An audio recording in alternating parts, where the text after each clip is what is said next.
Hi, everyone. My name is Laura, and welcome to Volunteer The Hague Talks. I'm really excited for this episode because we have a guest that are really making something big and powerful and meaningful here in our beautiful city, The Hague, by not just sharing their time to the people in the community, but also leading their way. And I think we can all learn from them. And I'm really excited that we get to experience it and you also get to listen to it or watch this episode. So I'm here with Cathy. Cathy, would you like to introduce yourself and tell us what you do and who are you? I'm Cathy Delhanty, and I'm the founder and chief bottle washer, you know the expression? Chief cook and bottle washer of Wool for Warmth. So I do everything from bringing in donations to being chairman of the board. Nice, yes. Thank you. And we're happy that you're here. Thank you for accepting our invitation. Yeah, and my goal today, I need to tell you, is please. To help Wool for Warmth break away from the idea that we are just a knitting club. Well, never just a knitting club, but that we are a knitting club because we're quite a large organization that manages all the logistics of 1 million hours of knitting. Wow. It's been quite big. So remember, guys, you're not a knitting club. Not a knitting club. We have knitting clubs. We're not a knitting club. Okay, great. Thank you, Cathy. And I'm also here with Alex. Yes. Alex, we met during the New Year's boast or New Year's party here at PEP. Yeah. And I'm really happy that we get to meet and we get to talk about your initiative and Volunteer The Hague's initiative as well. And now we're here. Could you tell us more about you and what you do? Yeah, I'm founder of a young organization, Haagse Helpers. We are a young volunteer organization community, and we're helping in the city of The Hague to inspire youth or new generation volunteers to actually make impact in the beautiful city of The Hague. Thank you so much. And did you know we almost met? We were at the Haagse Vrijwilligerprijs together. Ooh, could you tell us a little bit about that? Yeah, so you should tell because he was one of the winners. We were top 5. For some of our viewers and listeners who doesn't know what it means, maybe you can translate it in English and tell us the event. Yeah, we were so blessed as Haagse Helpers is actually a big thing for volunteer organizations. Every year, the City Hall organize an event where they actually invite and selected organizations to be part of how could I say, an event where you get awards. And you have different categories. And there was also one actually where we were second. It is the best organization that year. Congratulations. Thank you so much. Was it last last year in 2025? Yes. Yeah. Okay. Yeah. Just in November. Wow. Yeah. And was it the first time that you guys were nominated or? First time for us. Okay, nice. But we've won the individual one before, but the first time as the organization. Yes. And for Haagse Helpers? Yeah, we are so blessed. It was our second time. Wow. Consecutive. No, 2020 we won actually in the Corona period. What was the category? Also organization. Best organization in The Hague. Yeah, so it feels like, again, It's a short offer a compliment because the organizations, there's 185,000 volunteers in The Hague. Wow. And to be, both of us, but especially them for winning, we're in the top 5 organizations. That's an achievement. Of the whole city. Right? So proud. Our volunteers were just so proud of everything. The same. So thankful. And also we were there with 8, 9 other volunteers. So everybody was very happy and celebrate. So I can imagine. It was really great. So I wanted to say that the purpose and the reason of this episode is to learn from you guys, learn from what you've been through as a founder or initiator of your organizations. I would like to learn more about how does it actually work. And for our viewers and listeners as well, I'm sure they're also looking forward to listen from your stories and understand whether we can start our own organization here in The Hague or in the Netherlands, and how is a volunteering organization or volunteering coordination works, right? So this is kind of like a master class for We must be masters. Yeah.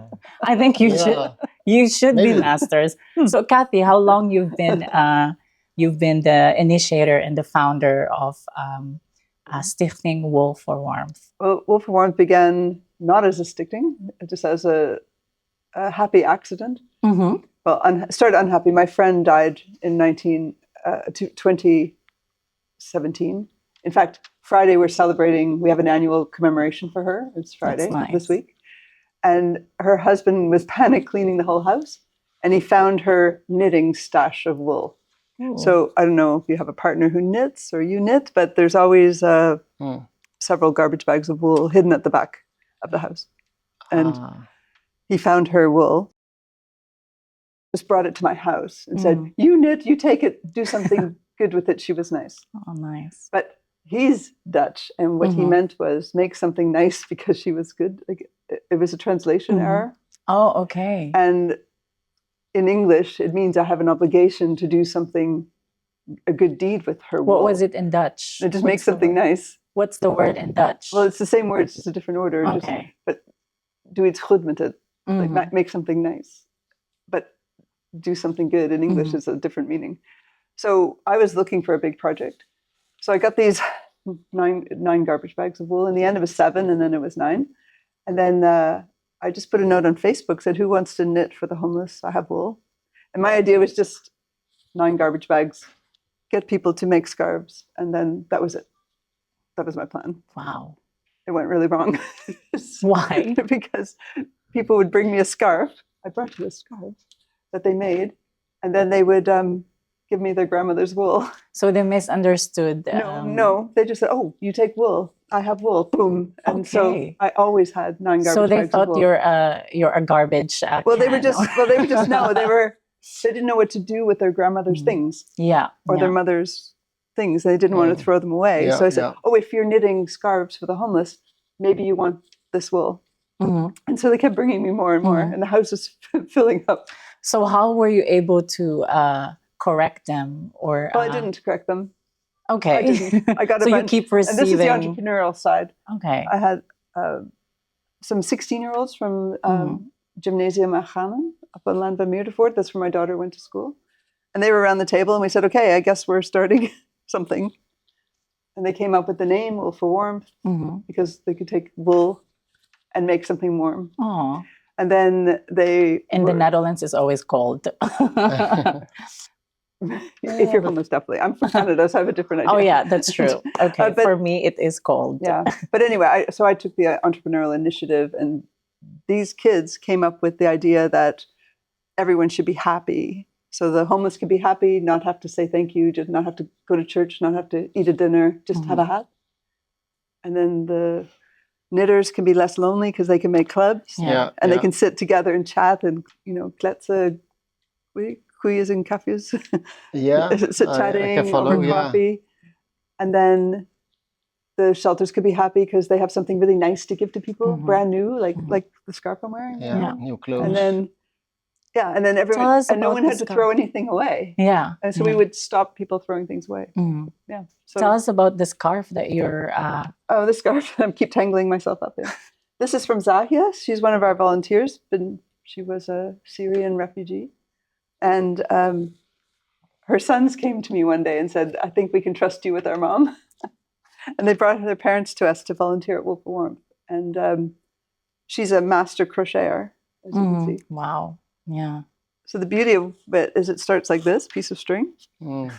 Yeah. And then you can make like all sorts of beautiful things for homeless. So the homeless aren't just getting stuff, leftover used stuff. They're getting like masterpieces of crochet and whatever the ladies like to do.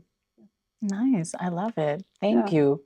And what about you, Alex? Could you tell us a little bit about Haagse Helpers. How did it start? And what was your motivation back then? Yeah, I started in 2017. That's the same as us. Yeah. Maybe We're the it is a parallel. good year. Almost 10 2000, years. Yeah. almost 10 years. I was quit my job because I had a good position in a government organization. I worked there like 5-6 years almost, and I could spend there all my life, but I was actually things were missing. I was a little bit younger, and I was thought, yeah, is this what I want for the coming 20-30 years? Mhm. And the answer was no. So I stopped, and I didn't know then that I started Haagse Helpers. It was more when you are looking for something new or new inspiration. I also look inside me. Hey, what makes me happy?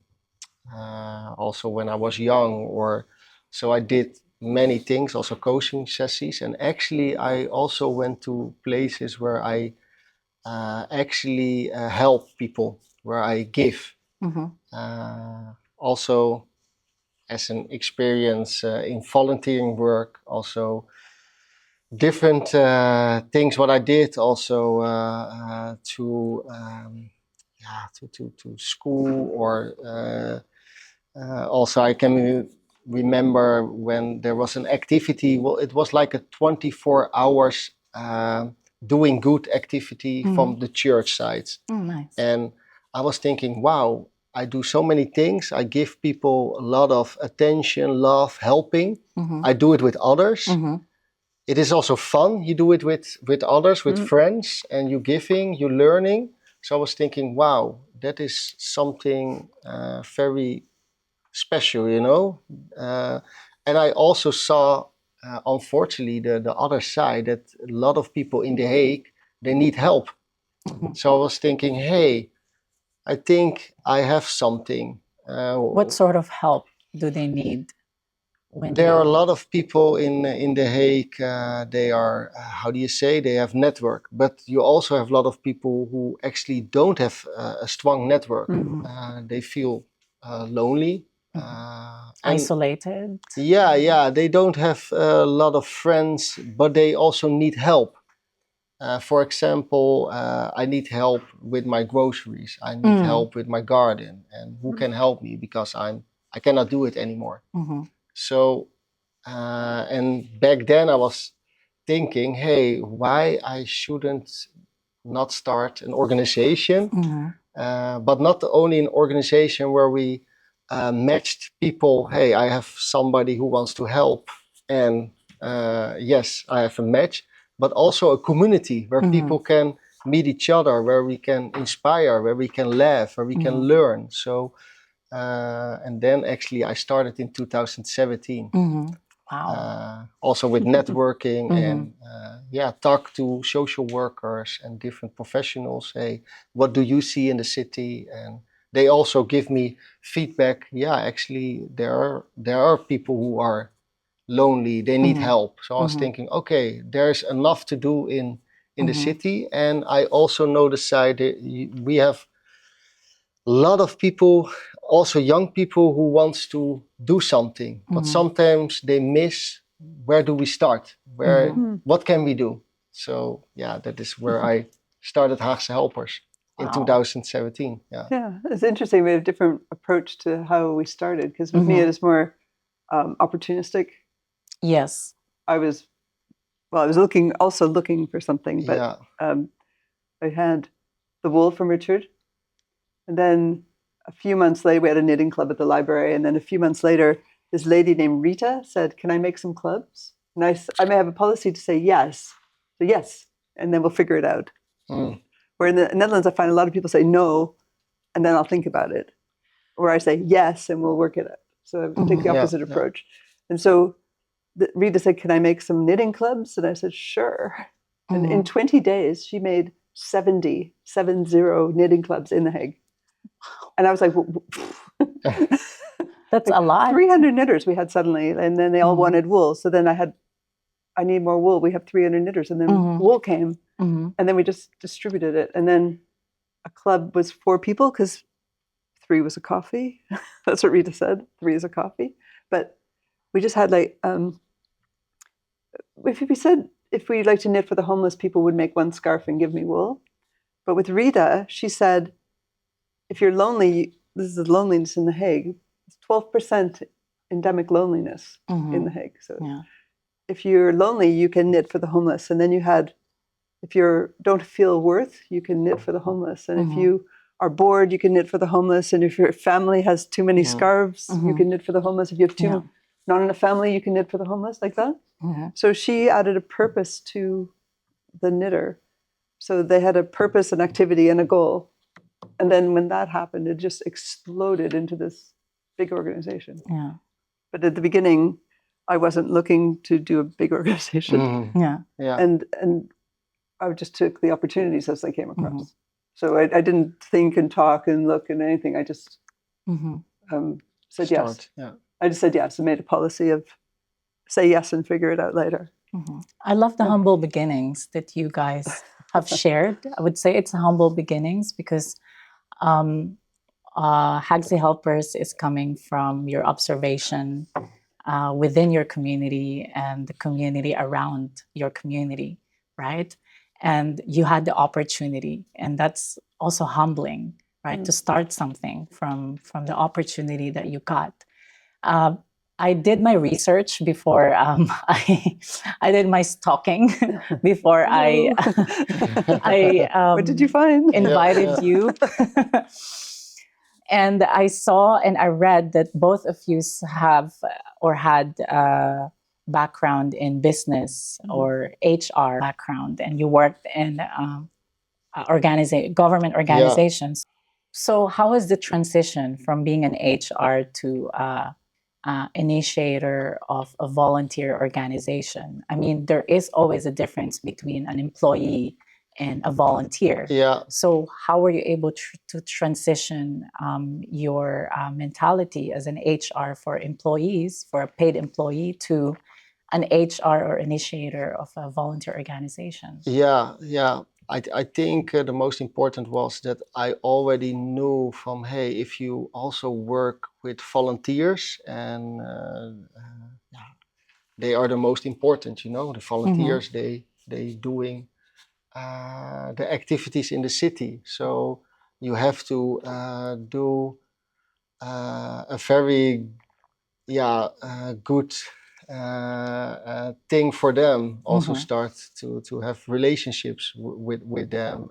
What do they need? Are they happy? So that side, I already know that it's very important, and that not that I'm a boss of or I'm the founder and I say to a volunteer, okay, you have to do this, but it doesn't work like this. So I already knew, hey, that side is very important. It was a challenge because I come from a big organization where everything was structured and They have a lot system. of a system, resources. So I was thinking, okay, now I'm starting from scratch. I don't have the structures yet. So I have to create structures, and also if you think about development, what can I offer for a volunteer? Because now I have nothing, but I have to create. I have myself attention. I maybe that is enough for the start. But when I work for a big company, I had a lot of resources and I can offer things. But now I was finding out with the volunteer. But actually there starts the relationship. I think that was more important from, hey, this is who I am, and I don't hide things from you. So you also applied the systematic environment that you learned from your previous career to your volunteer organization. Right? Okay. Nice. True. That was also something what keeps me sometimes, how could I say, away, because when you work for a big organization, everything is already thought out. thoughtful, or Yeah. the structures are there, and you have to follow the structures. And if you don't actually follow the structures, then you have talks with maybe somebody, your boss. So that sometimes that feels a little bit, how do you say, yeah, it puts you down, you know. You think you have creative ideas and you want to do sometimes other things, and it cannot always be that way. And when I started my own organization, it was I have actually full time for the volunteer, and it's okay, you know. I don't have to address to a manager how many time I now they have hours to I address spend. to you. Yeah. But then it's different in a volunteer organization. It's really important that you are also aware about what's going on with your peers, right? Yeah. Because I think it's a foundation of the connection that you're going to create or build with them, not just as a one-time activity, but for long term. So is that also working with the Haagse Helpers? Yeah. Yeah, I think it is very important to actually invest and to start a relationship, and because the volunteer is also doing volunteer work because the person is motivated, is mission driven, or wants to give. So, and if you recognize it, then together you can. You can create more beautiful things. So that I was very aware of that fact. We have a different situation because our volunteers don't meet the end users because we use a wholesale model with the shelters. So we pack up boxes and ship things to the shelters. Like maybe they need 100 scarves. We have a request now for 400 fancy things like this for Women's Day. And so we say, we need 400 granny shawls or beautiful scarves or something for Women's Day. And people start knitting, coming, getting wool, and they're off on their own with their clubs and things. But they never meet the women because for privacy. Homeless women don't want to be pointed out, oh, you're homeless. You know? Yeah, so we bring things to the shelter or to an organization, and then a trusted person hands it out to them. So we have like... So there's a third party the person? Shelters, or Miguel, who won one of the prizes at the Vrijwilliger Prize. He's one of our connections. And he hands out hats and scarves on Malieveld. And underwear. People donate packages of underwear from Zeeman. Because if you don't have a bed and you don't have food, you certainly don't have underwear. It's a luxury after food and bed. So we always use somebody else. So sometimes we have like a disconnect between what we do and who receives it. And it's like not always satisfying for people because they want to meet homeless people and hear their stories and find out why they're homeless. And homeless people don't want to tell you why they're destitute. Like no one wants to say, oh, I was a loser, or I lost my family, or I lost my job. They don't want to tell a stranger that. But a lot of the volunteers want to have that experience. And we have to sort of block it and say, no, you can't meet with homeless people and ask them why they're in such a bad situation. And that's part of the system that you have created with Wool for Warmth. So we chose a sort of a wholesale model. So we wholesale through clubs and we wholesale through shelters. So you also you studied economics, business. So how was the transition? Well, I run it like a business. We have supply and demand. We have homeless people. So there's 36,000 registered homeless in the Netherlands, and there's another 2 to 3 times that unregistered. So there's we're looking at like 100,000 people. And we have balls of wool, or half balls of wool, or pieces of string, and we just keep counting in hours and numbers of things we gave out. So we've given out 35,000 hats and scarves and blankets and things. And I just do it really basic supply and demand. Like, we need more wool. We need more knitters. We have more homeless. we have more knitters, we need more wool. We have too much wool, we need more knitters. Just like supply and demand. Yeah. And then also for money, money organizations want projects and they want to give us wool and needles. But we don't need wool and needles. We get wool and needles from people who open their grandma's cupboard and find wool and needles. Okay. So we just need a roof to put over our head. That's it. So we run a little kringloop shop. Oh, nice. So we have a circular economy model. So we have I drive the van, we go rent a van, and I go to people's houses, we take the expats' furniture or old ladies who've passed away, and then we sell it. So it's, very little knitting going on with me. So the supply chain. We were running full supply chain. Let me just say about the supply chain. Supply chain for the wool is completely free end to end. So wool is donated. We give it to knitters or crocheters. They knit and crochet. They bring it back. We give it to shelters for free. And we never, ever put money. So if you wanted to buy my scarf, I would say no. Okay. No. Why? You may not buy my scarf. Because it probably took Zahia 60 or 80 hours to make this. Maybe 100 hours. And then if she took 100 hours, you'd have to pay her 20 euros an hour because she's a skilled worker. Multiplying that out. Yes. 100, 2,000 euros. Yeah. So if you didn't want to give me 2,000 euros for the scarf, and then you may not buy it. Yeah. And people say, I'll give you like 50 or 20 and you can give the money to the homeless. We're not giving money to the homeless. We're giving hats and scarves to the homeless. Yeah, I wanted to ask that. So strict. About, because I'm curious. You got one. Yeah, I got one. But you wouldn't have been able to buy one. Yeah, I got a scarf and they gave it to me. It's a very sweet memory because it was my first ever volunteering with Volunteer The Hague. It was in 2024 and I'm also new in The Hague that time.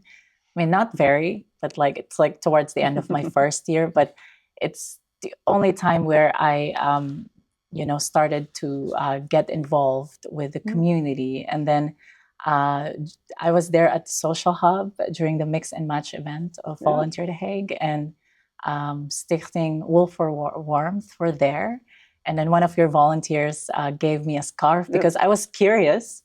Like, oh, I really love this color. And then I was touching it. It's so soft. And then I put it on just to try, just for fun. And then... Careful. That's how we wrote people in. Yeah. And then she just told me... Yeah. And then she just told me, oh, it looks good on you. And then I said, oh, how much is it? And then she said, no, that's for you. That's it. I was like, oh, thank you so much. It was really... Yeah. And then...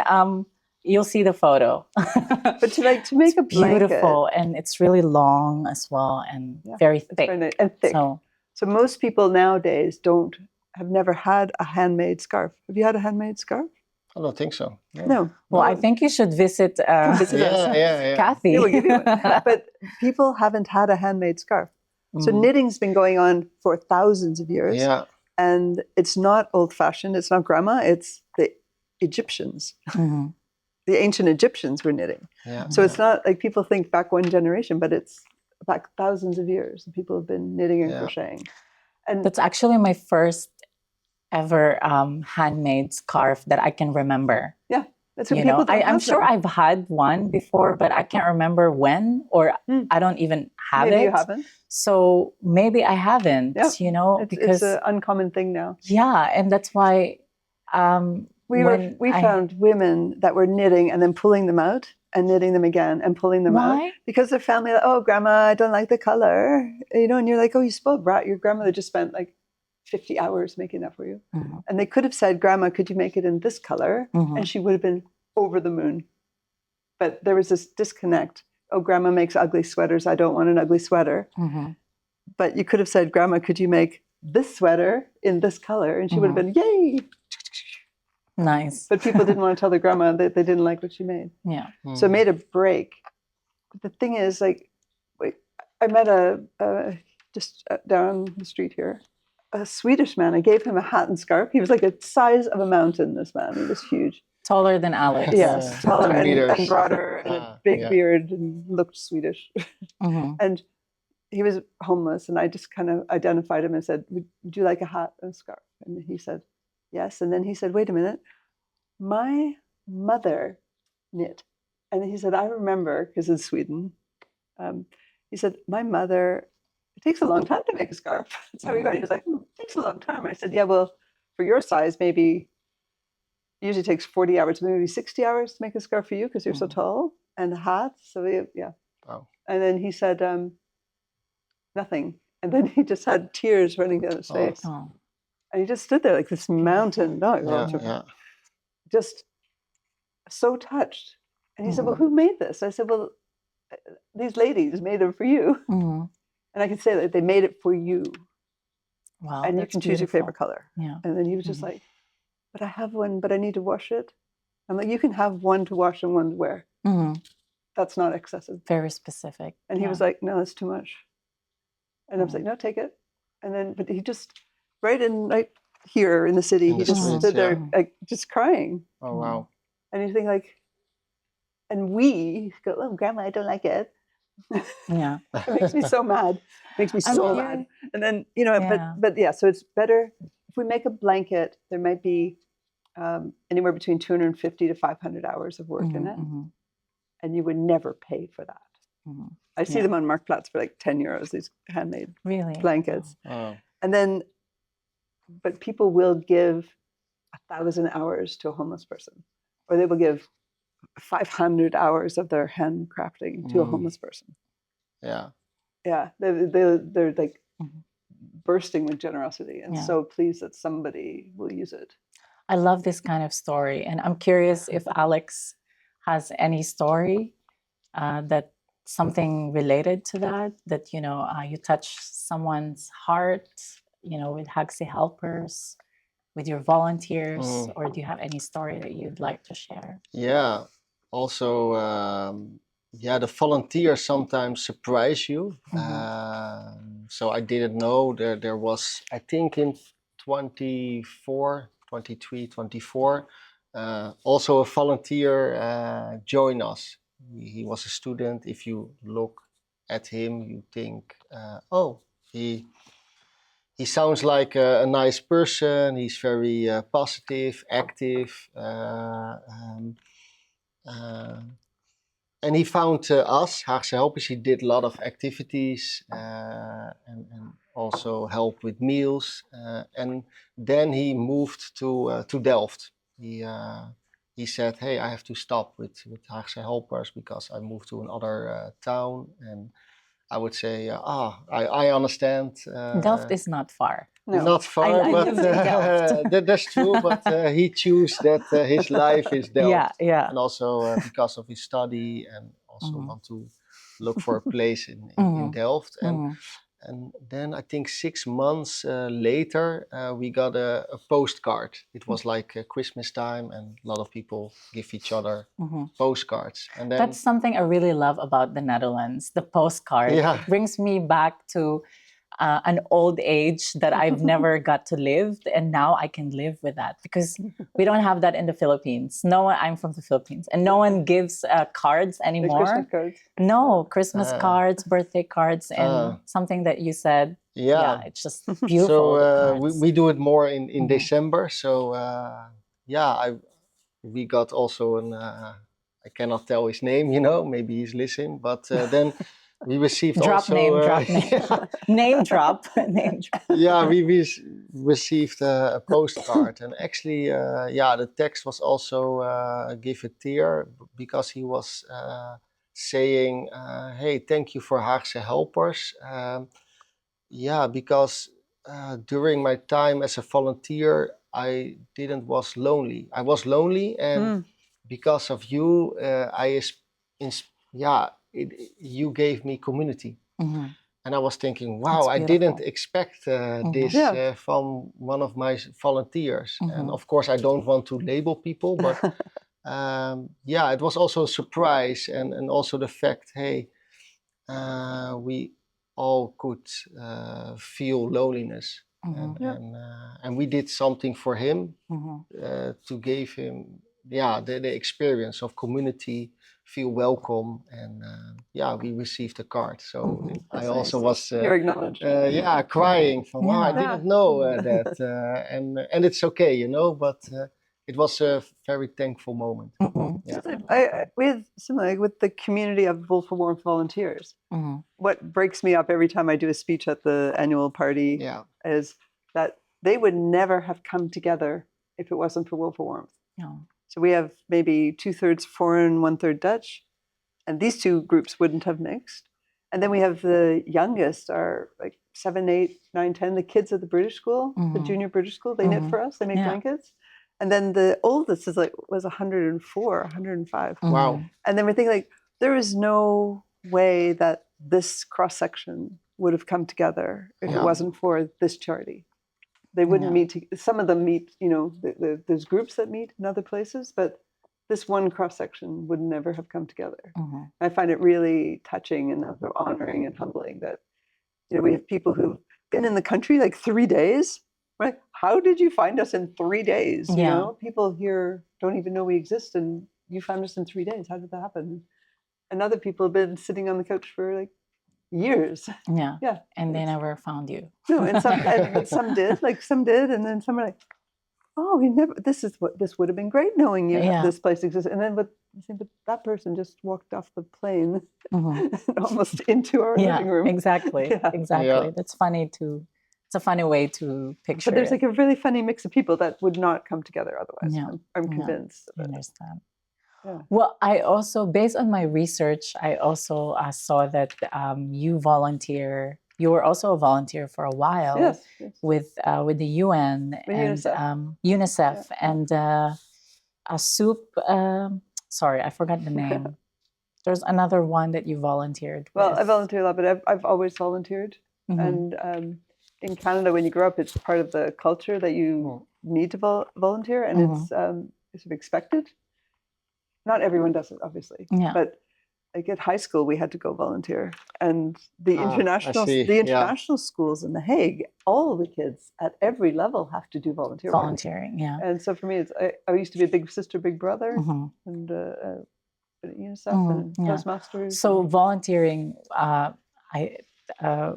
maybe just to clarify that volunteering in the Netherlands, it's not mandatory for students, but I think it is encouraged. Yes, you know, but by in the teachers and schools, institutions. it's mandatory.